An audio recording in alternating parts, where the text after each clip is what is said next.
Në Shqipëri skandalet nuk njohin kufi.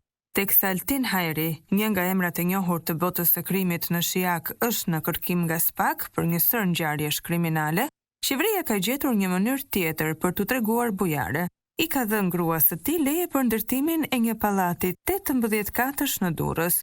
Në mbledhjen e 26 marsit, Këshilli Kombëtar i Territorit dhe Ujit, i drejtuar nga kryeministri ose në mungesë të tij zëvendës kryeministrja Belinda Balloku, ka miratuar lejen për ndërtimin e një godine banimi dhe shërbimi me 18 kate mbi tokë dhe 3 kate nën tokë në qytetin bregdetar.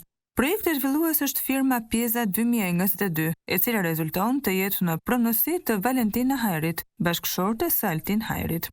Altin Hajri nuk është emër i panjohur për drejtësinë. Ai ka qenë i akuzuar për rrëmbimin dhe vrasjen e Jani Prengës në janar të vitit 2020 dhe fillimisht u dënua me 7 vite burg, por më pas apeli i shpalli të pafajshëm. Përveç kësaj, ai ka qenë i hetuar dhe arrestuar për trafik heroine dhe aktivitete të tjera kriminale, por gjithmonë ka arritur të shpëtojë ndëshkimit.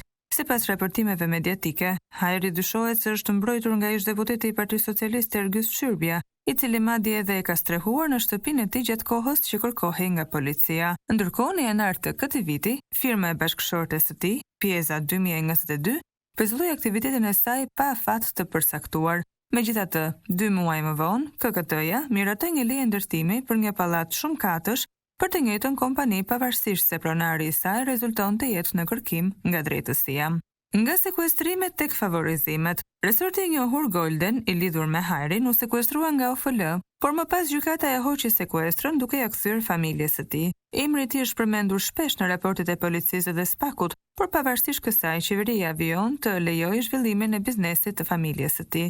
Ky rast shton edhe një herë dyshimet se në Shqipëri ligji vlen vetëm për të dobtit, ndërsa ata me lidhje të duhura jo vetëm që i shpëtojnë drejtësisë, por marrin edhe leje për pallate në mes të qytetit.